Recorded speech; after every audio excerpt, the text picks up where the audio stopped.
ৰাতি প্ৰায় 1টা বজাত আমাৰ ইয়াতে মোৰ ঘৰৰ ওচৰতে দুইটা ঘৰ আহি কিনে খাই আছিলে।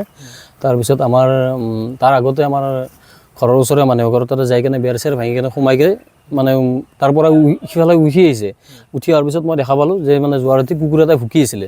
তাৰপিছত কুকুৰটো ভুকাৰ পিছত মই উঠি আহি কিনে দেখা পালোঁ যে টৰ্চ মাৰি দিলোঁ, দুটা মানে ঘৰ তাত খাই আছিলে। খাই খোৱাৰ পিছত মই ইফালে গ'লোঁ, যাই কিনে টৰ্চ লৈ কিনে গ'লোঁ, দাদা গৈছে মোৰ লগত, দাদা আৰু মই গ'লোঁ, যাই কিনে মানে ভিডিঅ' এটা বনালোঁ। কাৰণ আগতে যেতিয়া মানে বন বিষয়াসকলক মানে যিবিলাক কৰ্মী আছিলে, আমি জনাৰ পিছত সিহঁতৰ দায়িত্ব ইমান এটা মানে গুৰুত্ব দিয়া নাছিলে। ভিডিঅ' সহকাৰে যেতিয়া পিছত দিয়া গ'ল, আগতেও দিয়া গ'ল, সিহঁতেও আহিছে দেখা পাইছে, কিন্তু একো ধৰণৰ গুৰুত্ব লোৱা নাই। কাৰণ কিয় আমাৰ ইয়াতে 100 মিটাৰ দূৰত আছে নেশ্যনেল হাইৱে। তাৰপিছত যদি বাই চান্স আজি একো হোৱা নাই, যদি অহাকালি কিবা এটা এক্সিডেণ্টলি হৈ যায়, তাৰ কাৰণে কোনে দায়ী হ'ব? আৰু আজি আমি শুনা পাইছোঁ প্ৰায় 1 মাহৰ পৰা গড়কেইটা ইয়াতে বিচৰণ কৰি আছে। তথাপিতো কিন্তু কোনো বন বিষয়াই আহি কেনে আজিলৈ ছাৰ্ভে কৰা নাই কি হৈছে একচুৱেলি। মানুহখিনিক এতিয়ালৈ সোধা নাই প্ৰব্লেম কি হৈছে বা কেতিয়াৰ পৰা আহিছে, কোনো দায়িত্ব লোৱা নাই। গতিকে যিখিনি আমাৰ স্থানীয় যিখিনি বনকৰ্মী আছে, সিহঁতে আমাক বহুতখিনি হেল্প কৰিছে।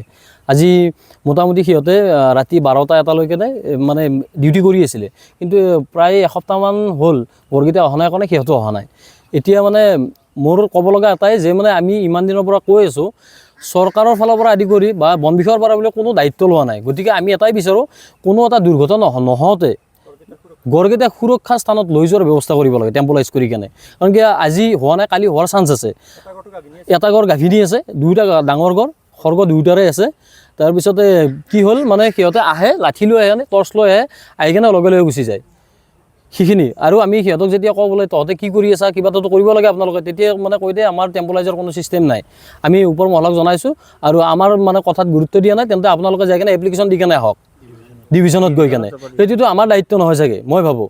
কাৰণ ডিভিজন আমি আমাৰ যিখিনি চাব ডিভিজন আছে আমি তাত জনাম, সিহঁতে ওপৰ মহলত কথা পাতিব। গতিকে সেইকাৰণে আজি আপোনালোকৰ চেনেলৰ মাধ্যমৰ দ্বাৰা এইটোৱে জনাব বিচাৰিছোঁ, অসম চৰকাৰক বিনম্ৰ অনুৰোধ যে মানে গড়কেইটাৰ কোনো এটা অঘটন নঘটে, মানুহখিনিৰ কিবা এটা দুৰ্ঘটনা নহওঁতে গড়কেইটাই ইয়াৰ পৰা উপযুক্ত স্থানত লৈ যোৱাৰ ব্যৱস্থা কৰিব লাগে। মানুহখিনি কমচে কম এইখিনি যিটো বিপদত বৰ্তমান যিটো আতংকিত ভুগি আছে, সেই আতংকৰ পৰা আমাক কমচে কম আমাক সুৰক্ষা দিব লাগে, মুক্ত কৰিব লাগে।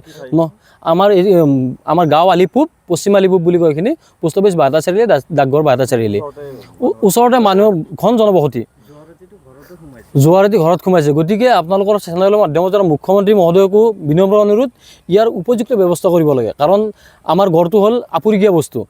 আজি বাইচান্স এটা যদি ধ্বংস হৈ যায়, আমাৰ কাৰণে বহুত ধ্বংস হৈ যাব। আৰু বাইচান্স আমাৰ মানুহখিনিও ইয়াৰ কাৰণে কিবা এটা পিছত যাই কিনে বিপদ পৰিব লগা হ'ব পাৰে। গতিকে সেইখিনি নহওঁতে উপযুক্ত ব্যৱস্থা কৰি কিনে টেম্পলাইজ কৰি ইয়াত কেম্প পাতি কিনে টেম্পলাইজ কৰক। আমি সহায় কৰিম, আমাৰ যিখিনি স্থানীয় যুৱক আছে সকলোৱে সহায় কৰিব, বৰ্তমানলৈ সহায় কৰি আছে। ৰাতি 1টা-2টা বজালৈকে আমাৰ ৰাইজে কমচে কম সেইখিনি চোৱা চিতা কৰি আছে। গতিকে আহক, আমি বনকৰ্মীৰ লগত সকলোৱে মিলি কেনে কমচে কম আমি সেইখিনি ৰক্ষণাবেক্ষণ দিব লাগে। ঘৰত আনন্দ আৰু সম্পৰ্কৰ চমক বজাই ৰাখিবলৈ জৰুৰী হৈছে সকলো আনন্দময় মুহূৰ্তত মৰমৰ উপহাৰ দিয়াটো।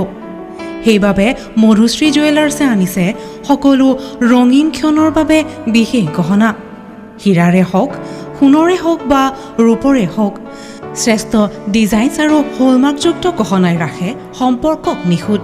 তেনেহ'লে আজিয়ে আনক আনন্দ মধুশ্ৰী জুৱেলাৰ্ছৰ সৈতে। যোগাযোগ কৰক 7002800341 নাইবা ভিজিট কৰক LNB ৰোড, নলবাৰী, অসম।